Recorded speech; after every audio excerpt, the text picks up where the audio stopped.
So now, direct from his appearance at the Boston Comedy Club is Hal Sparks. How the hell are you? I'm spectacular. There you are. Hi. Hi there. So good to see you. So you just did a gig at the Boston Comedy Club or with them? It was the Boston Comedy Festival, which of course is being done via one of my home clubs in Burbank, Flappers, where I do a monthly improv stand-up show where I do an hour of what's commonly known as wit in the prosaic parlance of our centuries on Earth.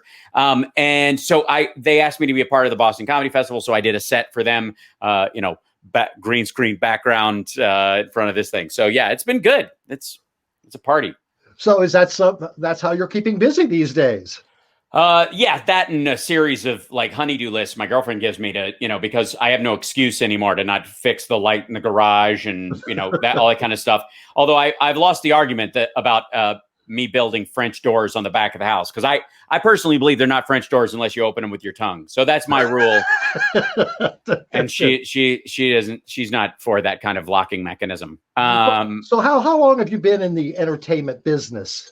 Gosh, past lives or just this one? I would go with, I started acting and doing stand-up when I was 14 years old. I did my first professional stand-up gig when I was 15. I did my first professional acting job when I was 16. And then I just kind of hoofed it until I broke through on Talk Soup in 2000. And so everything was, I called the 90s the Sisyphus years.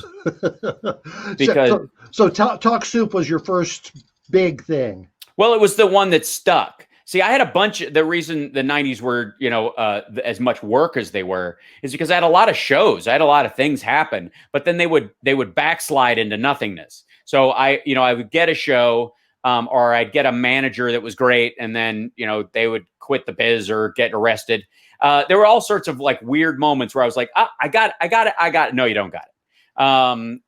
And so I learned a permanent form of resilience because of that, though. And I've always, my dream as an actor, honest to God, is to be like Hume Cronin or Mick, like Burgess Meredith, or Alan Arkin. I want to be the old guy in the movie. And that takes a long time. I can't rush that. No, you can't. So you've had a lot of projects since then, and I'm sure you get a lot of people coming up to you on the street, go, I know you, I know you. So Sure. So what do you tell them?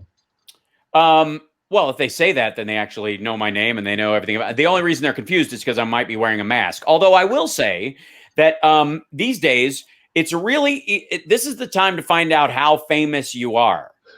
Because I have been recognized multiple times while wearing a mask, even with my hair grown out, which is a rare look for me. I've done it a few times in my known years. I had hair down to my ass early part of the 90s, late 80s. So, it's not that shocking to people who know me. But if I've just been Michael Novotny or Donald Davenport, or you've seen me on the I Love Those, it's been mostly short hair. So you wouldn't just spot me immediately. But just from this, I've had people come up and go, I loved you on Lab Rats, or I love your show, or whatever. So I think I'm more famous than I think I am a lot of times, which is very strange because I think I'm very famous. I'm very impressed with myself personally.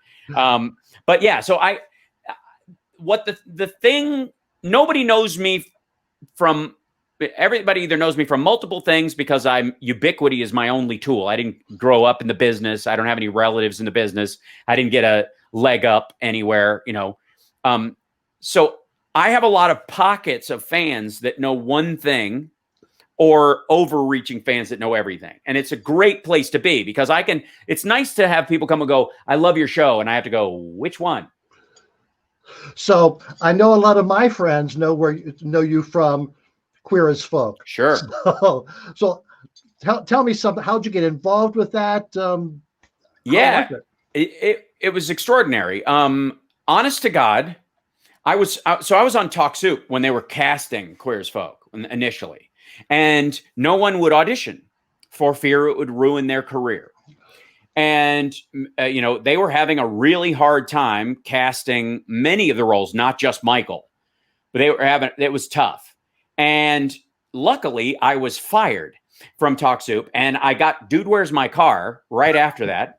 And I was filming Dude, Where's My Car when my agent at the time and my manager both presented the script to me, and they said they're still trying to cast this. They haven't found anybody.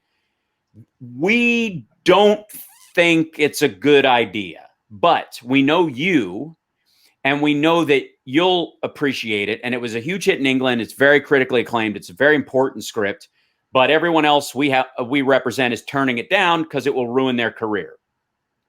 And I said, well, I don't have a career. I just I have a legend, and that's more important. And so I read the script. I thought it was fantastic. I was very impressed by the writing and the content. And it passed what I would call the Malkovich test for me, which is it doesn't matter whether it will be popular or whether people will like it or not. Is it a good piece of work that deserves doing? Ooh. And it did. And so I went in and auditioned. Now, they only saw me because the execs liked me from Talk Soup. They didn't think I could act. I hadn't done dramatic work that they had ever seen. Most of that was plays I did in Chicago, right? I'm a stand-up, and I just got off of doing the Talk Soup for a year, where I'm doing largely sketches and hosting, and I was shooting Zoltan and Dude, Where's My Car in a bubble wrap jumpsuit.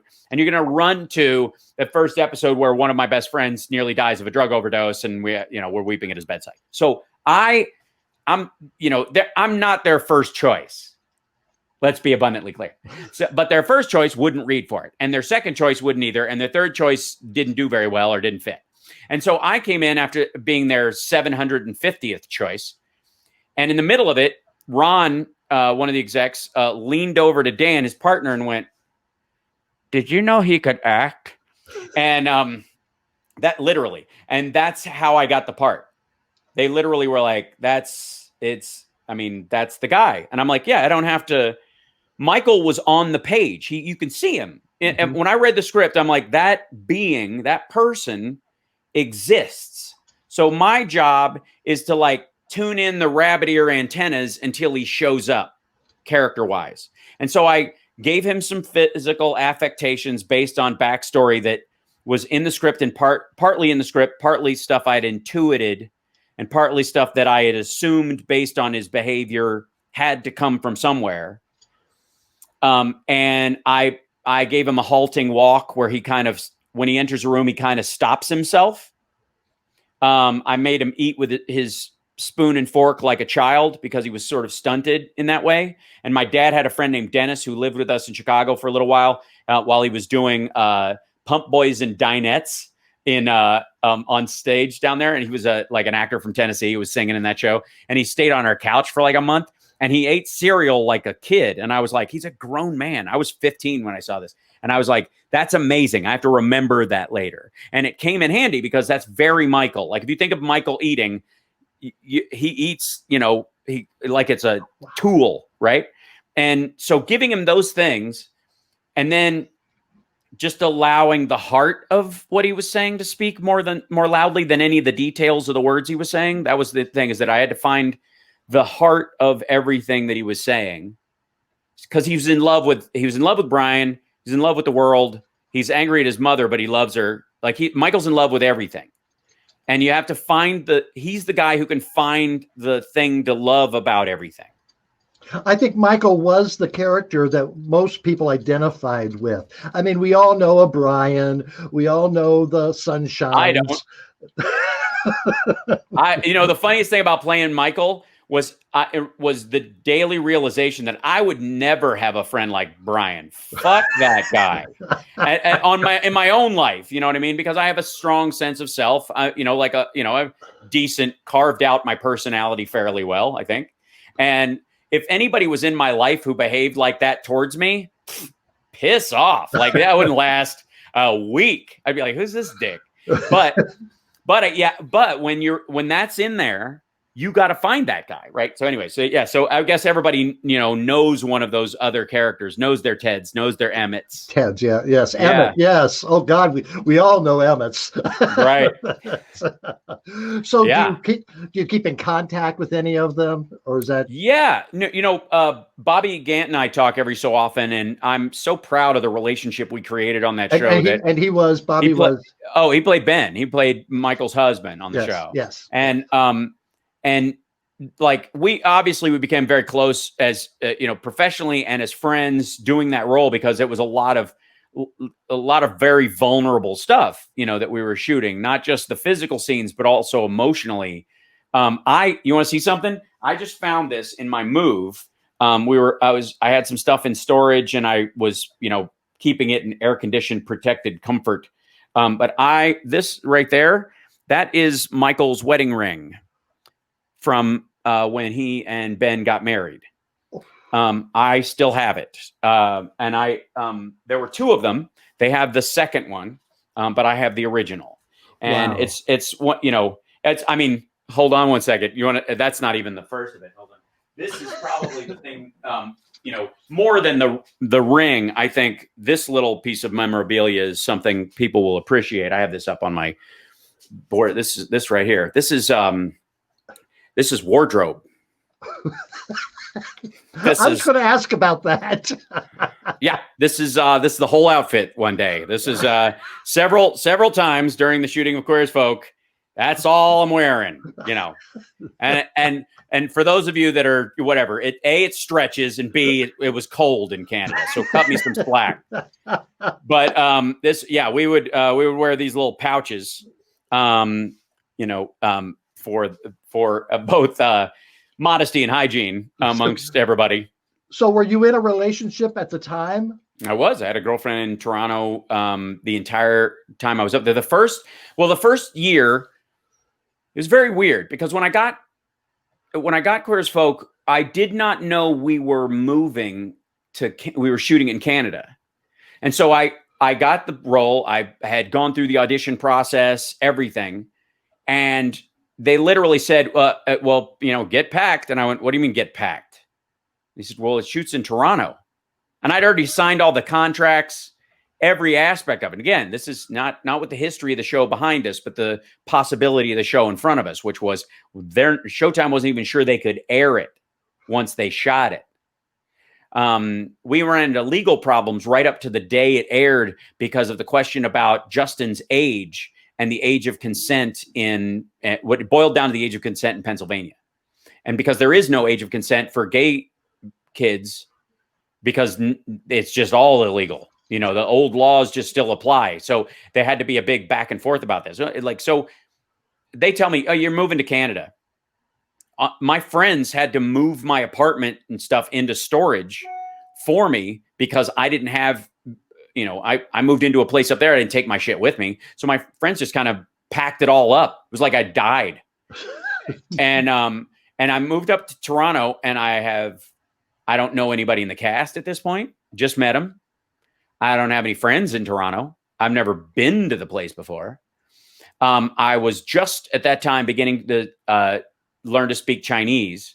So I got an apartment as close as I could to Chinatown, figuring that I could practice, eating and going over to restaurants and stores there, and that would be part of it. So I lived at King and Bathurst in Toronto the entire run of Queer as Folk.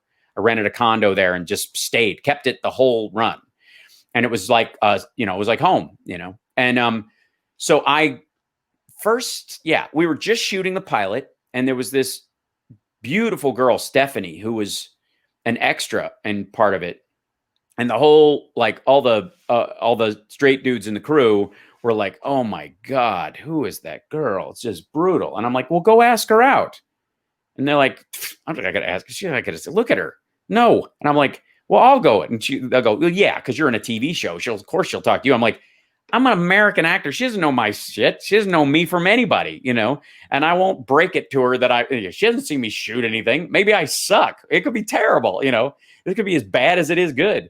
And so Stephanie and I dated for like a year and a half.